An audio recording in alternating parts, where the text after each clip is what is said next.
parecidas, que es lo peor, que se llaman Ignacio también.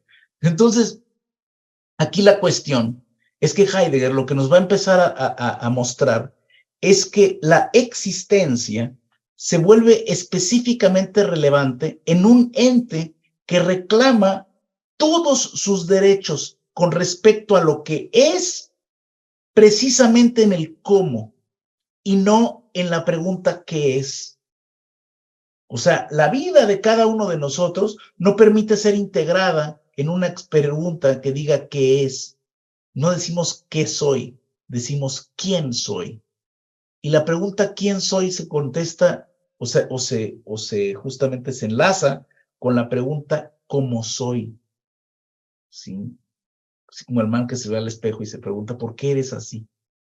O sea, ¿por qué eres así? ¿Quién es así? ¿Cómo? Que hay que poner mucha atención, como habíamos visto con la clase pasada que les estaba haciendo acerca de la estructura de la pregunta y lo que lo que se pregunta en el preguntar. Entonces todo preguntar es un preguntar acerca de algo, por algo, a favor de algo, o sea, porque quiero saber otra cosa.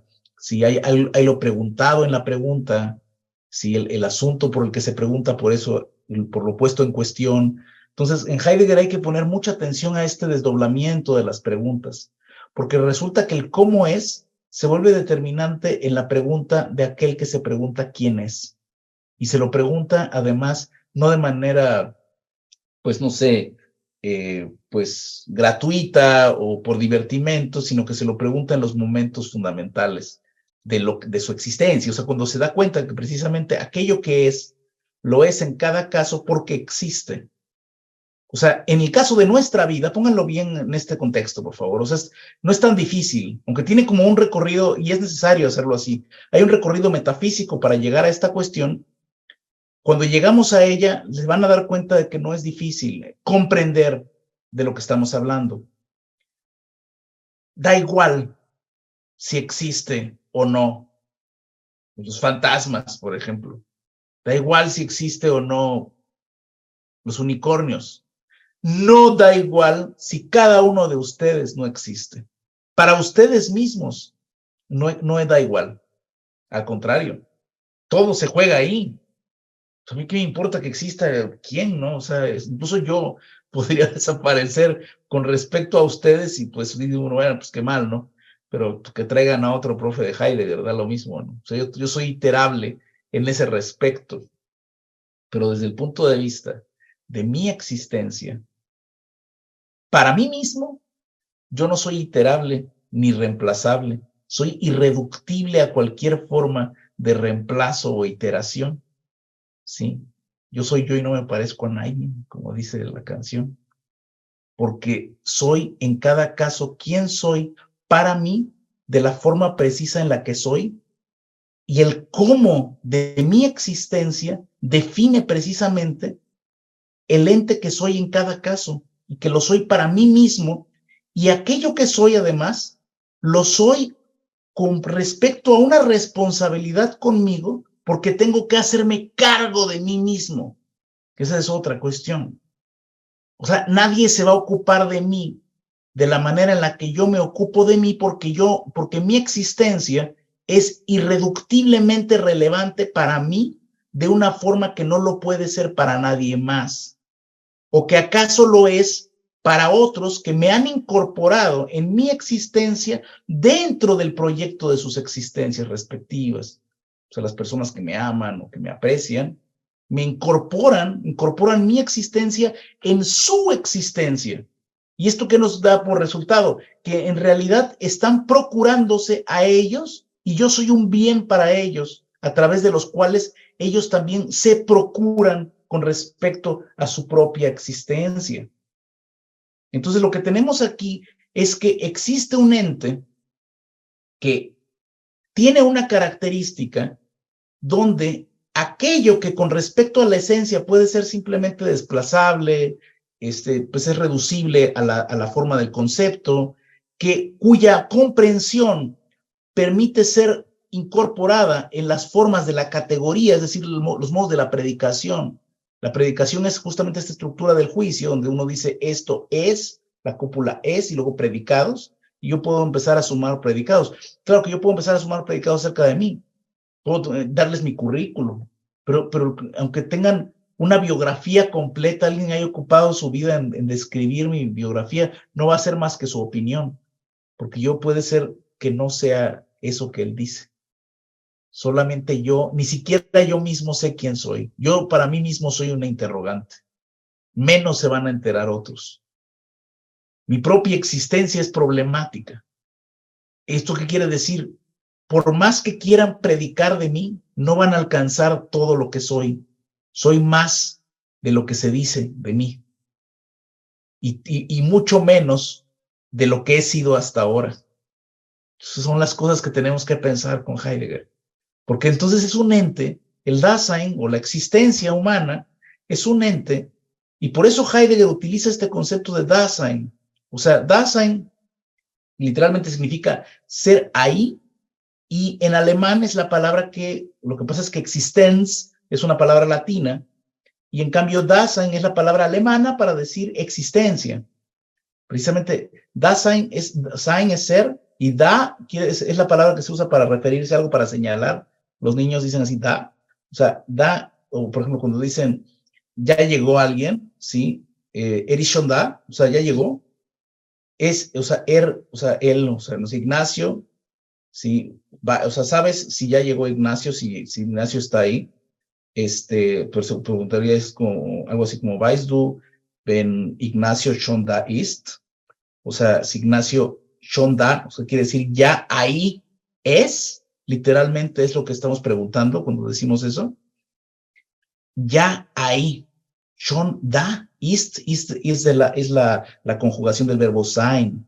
Da, sein es ser ahí, y es lo que se dice cuando se dice, por ejemplo, como digo, si pregunta uno si alguien ya ahí está, si ya llegó, si ahí está, porque quiero verlo, quiero ver si está en su oficina o dónde está, no ha llegado.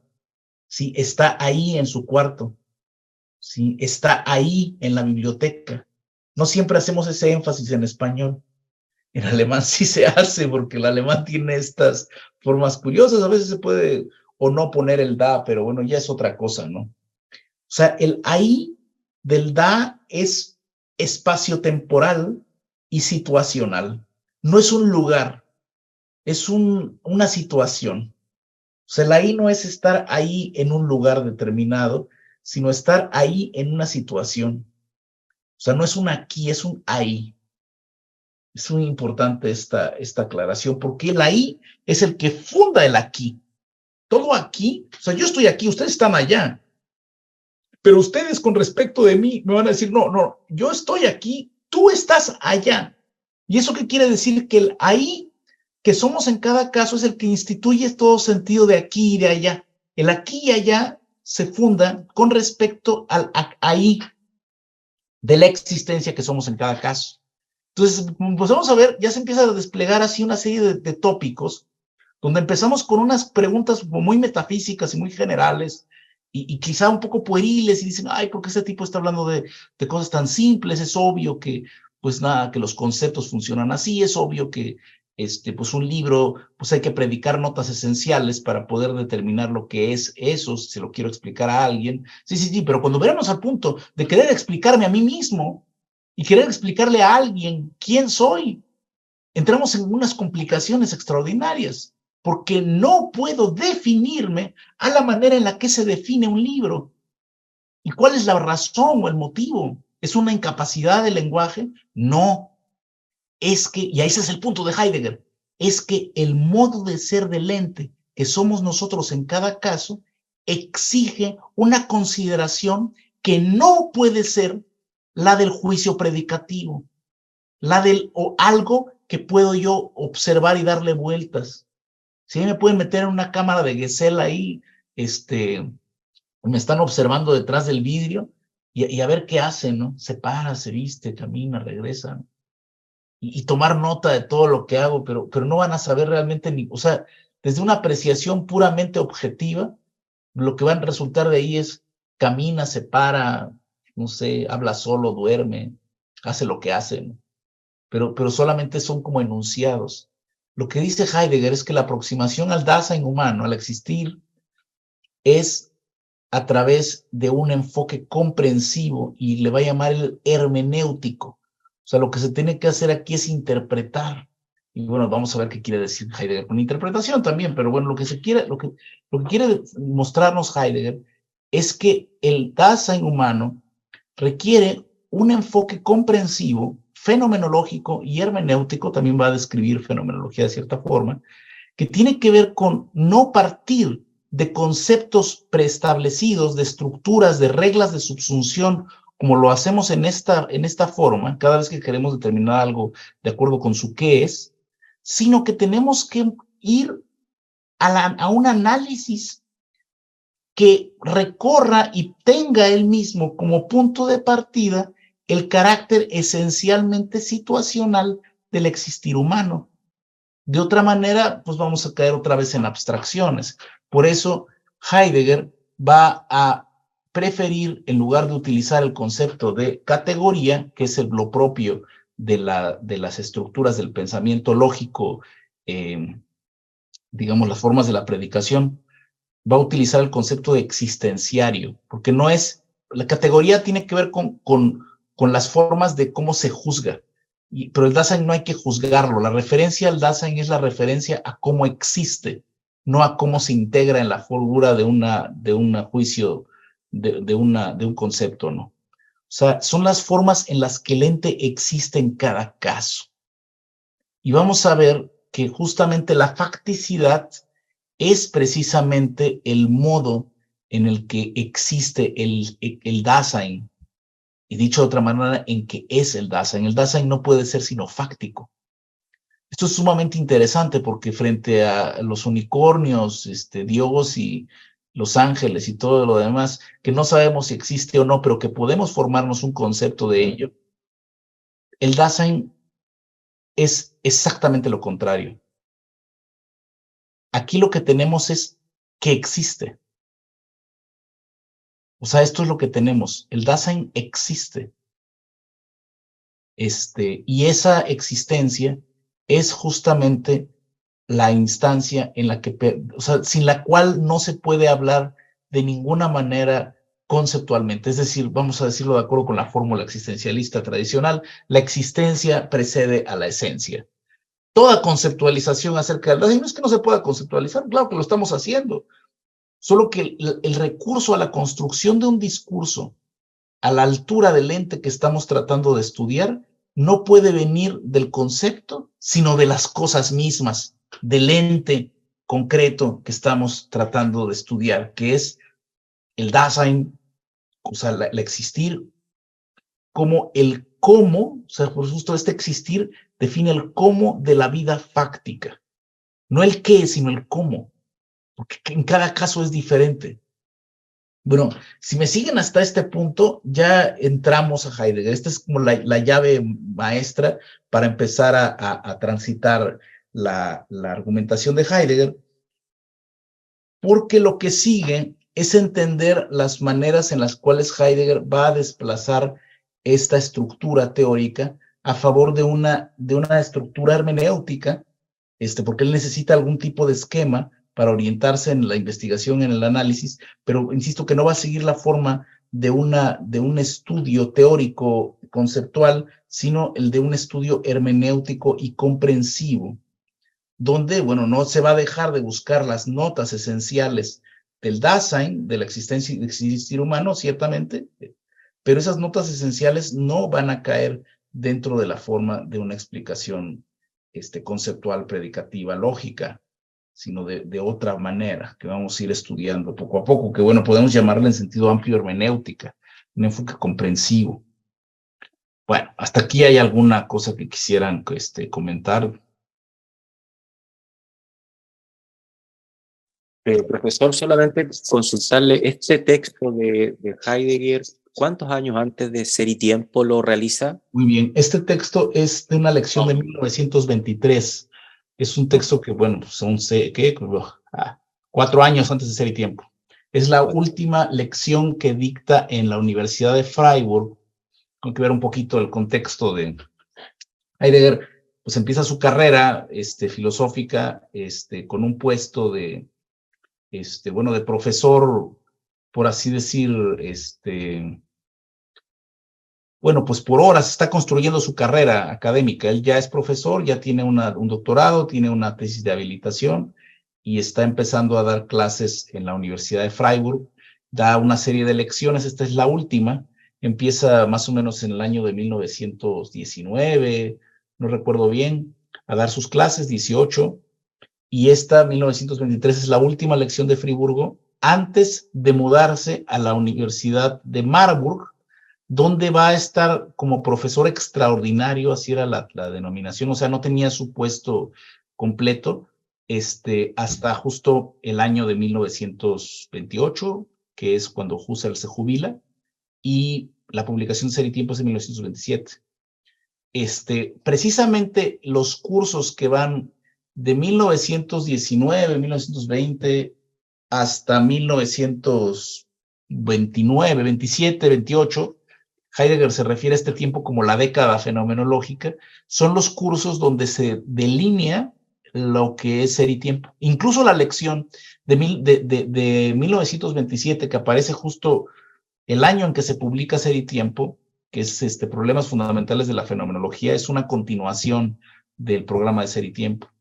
Ya a partir de la década de los 30, Heidegger, que es lo que vamos a estudiar la próxima semana, cambia un poco su esquema, pero por eso es tan importante este texto del 23 que les estoy recomendando, porque a veces Heidegger es más claro en sus lecciones y permite como ciertos mapas de orientación para estudiar Ser y Tiempo. Ser y Tiempo es su obra fundamental, incluso permite ser leída a la luz de sus avances posteriores. Ustedes pueden, a la luz de textos de los 30, de los 40, de los 50, pueden regresar a Ser y Tiempo y evaluar temas en torno a Ser y Tiempo. O sea, es raro en mi curso de introducción a Heidegger porque no vamos directamente a Ser y Tiempo. Lo que estoy tratando de proponerles es un recorrido a través de textos más breves donde podamos como dar las indicaciones para entrar a Ser y Tiempo. Bueno, esa es la respuesta a la pregunta. Curso de 1923, 4 años antes de la publicación de Ser y Tiempo. O sea, ya lo está pensando, ¿eh? O sea, ya habla de Dasein, ya habla del mundo, el ser en el mundo, la conceptografía de Ser y Tiempo ya está aquí, prácticamente, anunciada por lo menos. Hay un texto fabuloso en español, no hay muchos, pero a mí me gusta un texto de Ángel Cholocotzi, que es un profesor muy estimado, que sabe muchísimo más que yo de Heidegger, nunca lo voy a alcanzar. Él escribió un libro que se llama La fenomenología de la vida fáctica, que es un estudio precisamente de estas lecciones previas a Ser y Tiempo. Pone mucha atención a este texto, por ejemplo, donde va como mostrando la evolución de Heidegger hacia las intuiciones que dieron lugar a la obra Ser y Tiempo, muy cerca del proyecto de Husserl. En esta época todavía, ya después de plano sí lo manda a volar, pero en esta época, incluso toda la lección hay una serie de referencias puntuales a las investigaciones lógicas de Husserl. Bueno, ¿qué más?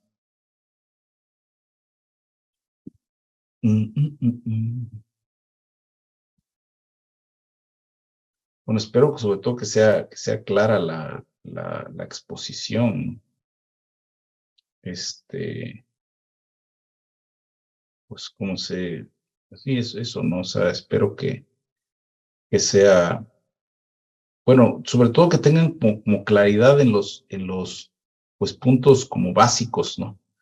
De lo que he tratado de mostrar, esta distinción entre qué es, cómo es, esencia, existencia, o sea, de aquí derivo estas cuestiones y la centralidad de la idea de la facticidad, o sea, ¿por qué es tan importante, ¿cómo se llama? La facticidad. Pues la facticidad es importante como que precisamente es el punto de partida, ¿no? De estos temas, ¿no? Pero bueno, ya, no sé. O sea, quiero decir, es el punto de partida de estos temas, a lo que me refiero concretamente es que lo fáctico es aquello que justamente de lo que prescinde un enfoque metafísico a la manera tradicional. O sea, la historia de la metafísica progresivamente, solo tomemos la metafísica de Aristóteles. Aristóteles decía, bueno, pues esto es un estudio acerca de la entidad, o sea, aquello que es en cuanto que es, y aquello que es en cuanto que se dice de muchas maneras, y Aristóteles trata de integrar las maneras en las que se dice el ente para poder hacer una jerarquía. Y resulta que el ente, que en su jerarquía que tiene primacía, es el ente suprasensible y en última instancia es Dios, ¿no? Entonces Heidegger dice, a ver, pero aquí hay un problema, porque en sentido estricto no puedo derivar esa noción que para Aristóteles le parece tan central, que es justo la de Dios, si no tengo algo dado, presente, manifiesto, que es algo, es un tópico que está en Aristóteles y es un tópico con el cual Aristóteles confrontaba a Platón, porque Platón es claramente, para Platón el sentido principal de aquello que es la idea. ¿Sí? Y además el bien, ¿no? Por supuesto, o sea, la racionalidad, la normatividad, la idealidad tiene una primacía con respecto a la facticidad. Bueno, Heidegger está tratando de plantear la cuestión al revés. Y está planteando la cuestión al revés porque sin facticidad no hay idea. Esto es lo que se les olvida a los idealistas, según él, ¿no? O sea, sin facticidad no hay idea. Y además hay un modo de la facticidad que se impone de una forma tanto contundente que es irreductible al concepto. Y no solo eso, es irreductible al concepto y se refiere al ente sin el cual ninguna conceptualización es posible, o sea, nosotros mismos. Nosotros somos los que hacemos conceptos y los que pensamos conceptualmente, pero ese pensamiento conceptual no es otra cosa que un modo de ser del ente, no el único y de acuerdo con Heidegger ni siquiera el más importante o el más central en la determinación del ente que en cada caso somos. Hay otros modos de ser que son más centrales. Dicho de otra manera, no estamos pensando en ciencia todo el día, también comemos, nos da sueño, nos da hambre, no estamos preocupados, o sea, nos ocupamos de nuestros asuntos de muchas maneras. Y eso es lo que quiere estudiar Heidegger. Bueno, hasta aquí espero que haya como alguna perspectiva, ¿no?